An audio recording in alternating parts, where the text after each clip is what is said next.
حدیث مبارک کی راضی اللہ تبارک و تعالی نظمک پیدا کړي او نه اسمانونه پیدا کړي. الله تبارک و تعالی په خپل باندې د سوره طه او د سوره یاسین تلاوت وکړ. چې کله فرشتو دا دوه سورتونه واورېدل کنه نو فرشتو وی مبارک چې هغه انسان چې په چا به دا کلام نازلېږي او مبارک چې هغه سینو لره چې په کومو سینو کې به دا کلام محفوظ کېږي او یادی به او مبارک چې هغه جبو لره او هغه شونډو لره چې په کومو جبو او په کومو شونډو به د قرآن تلاوت کېږي. لازمک او اسمانونه نو پیدا چې فرشتو تاسو ته څه درکړې ده؟ مبارکي درکړې ده. الله یو ځل نبی علیه الصلاة والسلام وفرمایل د سحر لمونځ یې وکړو داسې راوګرځېدم صحابه کرام ناست دي. نبی علیه الصلاة والسلام وفرمایل په تاسو کې داسې څوک شته دی چې بېګا شپه یو وږي ګېډې ته ډوډۍ ورکړي یو وږي انسان یې مړ کړی په تاسو کې داسې څوک شته؟ ابوبکر رضی الله تعالی عنہ فرمایل او د الله پاک پیغمبره ما بیګا شپه یو وږي مړ کړی دی هغه ته مې ډوډۍ ورکړې وه. بیا نبی علیه الصلاة والسلام فرمایل په تاسو کې داسې څوک شته دی چې بیګا یې د یو مسلمان بیمار پرسي کړي او پوښتنه یې کړي داسې در پکې څوک شته؟ ابوبکر رضی الله تعالی عنہ بیا فرمایل او د الله پاک پیغمبره بیګا ما د یو مسلمان بیمار پرسي کړي او پوښتنه مې کړې وه. بیا نبی علیہ الصلوۃ والسلام فرمایل په تاسو کې داسې یو انسان شته چې بیګا د یو مسلمان جنازه کړي د یو مسلمان په جنازه کې شریک شوی وي. ابوبکر رضی الله تعالی عنہ به فرمایل ابوبکر رضی الله تعالی فرمایل او د الله پاک پیغمبر بیګا بیا د یو مسلمان په جنازه کې هم شریک شوه. د الله پاک پیغمبر یو خبره درته وکړه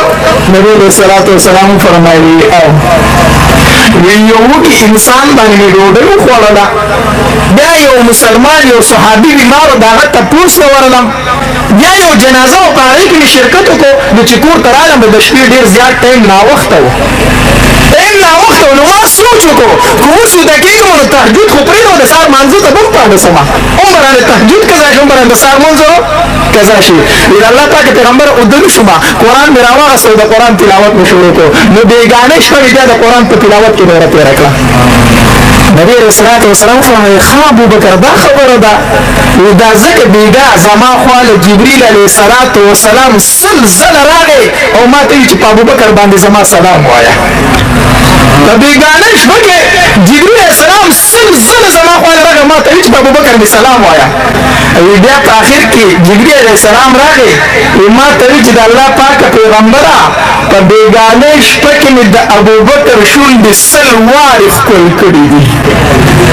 د ابوبکر شونډې مې څو واره ښکل کړي؟ سل واره ښکل کړي دي.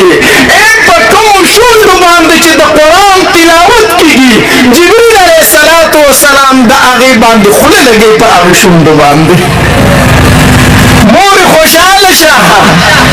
پلاره خوشحاله شه نن ستا بچي د الله کلام سرته ورسو خوشحاله شه نن الله ستا عملنامه د ګناهونو نه پاکه کړه ووایه شکر الحمدلله. نو څنګه چې د رمضان المبارک اوله شپه شوه نبي علیه الصلاة والسلام صحابه کرامو ته وفرمایل تاسو منبر راوړئ. صحابه کرامو مسجد نبوي کې منبر حاضر کړو دا حدیث به تاسو ډېر اورېدلی. نو نبي علیه الصلاة والسلام چې په اوله پوړۍ باندې خپه کېښوده نو نبي علیه الصلاة والسلام خیره وکړه او روایت کې راځي نبي علیه الصلاة والسلام وفرمایل آمین. په دویمه پوړۍ خپه کېښوده بیا وفرمایل آمین. په درېیمه پوړۍ چې خپه کېښوده بیا وفرمایل آمین. نبی علیہ السلام صحابه کرامو ته وعظ او نصیحت وکړو راکوش شو صحابه کرام ته تپوس کوي د الله پاک پیغمبره مخکې دې چېرته داسې نه دي کړي نن به دې د منبر په یوه پوړۍ خپه کېښوده او آمین به دې داسې چلو. نبی علیہ الصلوۃ والسلام فرمایل ما چې د منبر په اوله پوړۍ خپه کېښوده جبریل امین راغی ما ته یې وفرمایل د الله پاک پیغمبره الله رالېږلې ما او الله تبارک وتعالی ما ته فرمایلي چې زما محبوب ته ووایه چې نن به جبریل خیریږي او زما محبوب به امین وي. چې پاوله پوړۍ مخته کې د جبرئیل علیه السلام خیره وکړه تباه دي شي برباد دي شي هلاک دي شي هغه انسان چې په چا باندې د رمضان المبارک میاشت تېره شي الله ورته بخښنه ونکړي نبی علیه الصلاة والسلام فرمایل آمین الله دې موږ د رمضان مبارک میاشت ته ورسوي او الله تبارک وتعالی دې زموږ مغفرت نصیب کړي چې په دویمه پوړۍ مخته کېښوده جبرئیل علیه السلام خیره کوي تباه دي شي برباد دي شي هلاک دي شي هغه انسان چې د چا په وړاندې ستا نوم مبارک ذکر شي او په تا باندې درود ونه وایي ټول وایي صلی الله علیه وسلم حدیث مبارک کې راځي نبی علیه الصلاة والسلام فرمایي د چا وړاندې چې زما نوم مبارک ذکر شي او دوی په ما باندې درود ونه وایي که نه دا انسان ما سره بې وفا دی دا ما سره سره بې وفا دی دی ما سره وفا نه لري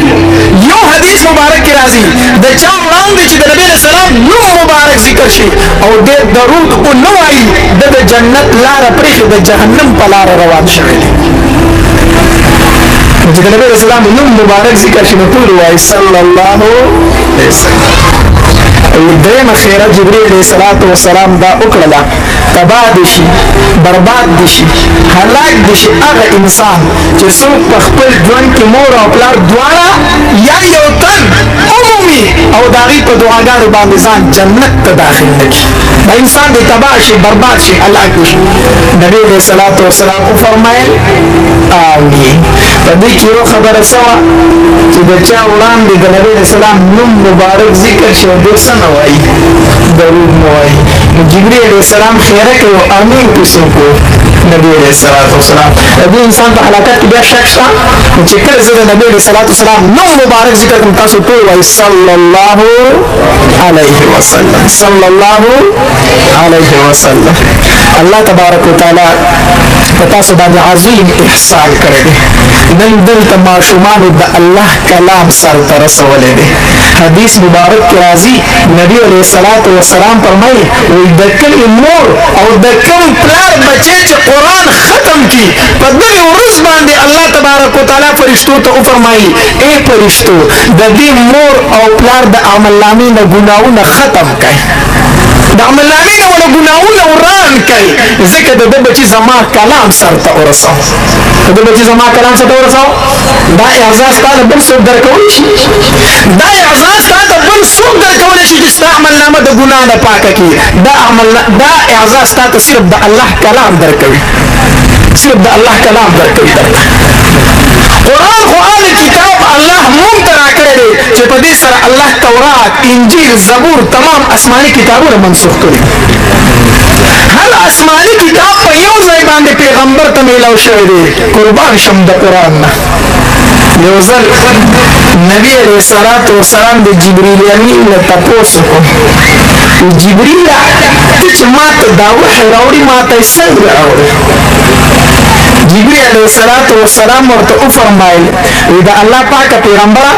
ما ته چې الله تبارک وتعالی په اسمانونو کې یو آیت یا یو صورت راکړي که نه په اسمان کې زلزله شروع شي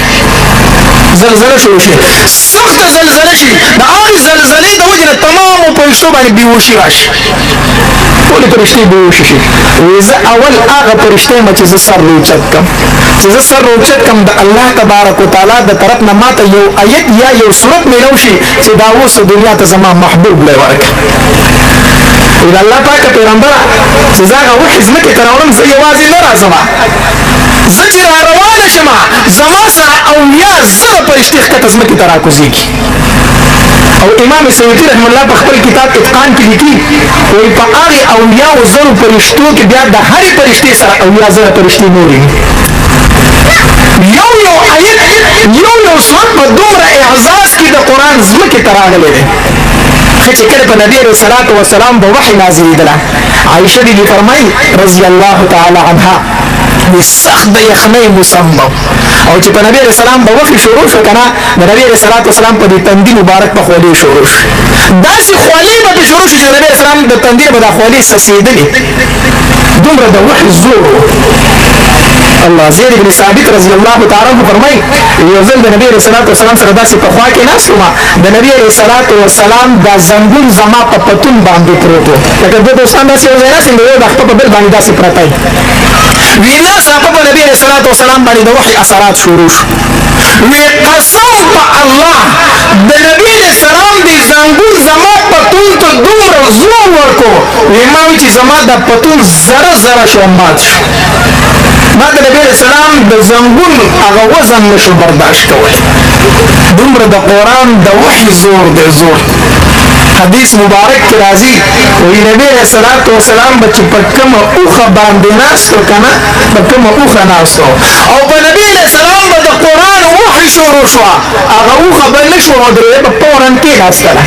د نبی علیہ السلام وزن به یې نشو برداشت کولی. دومره د وحي زور زور. داسې کلام الله مونږ ته راکړی، داسې قرآن مونږ ته الله راکړی.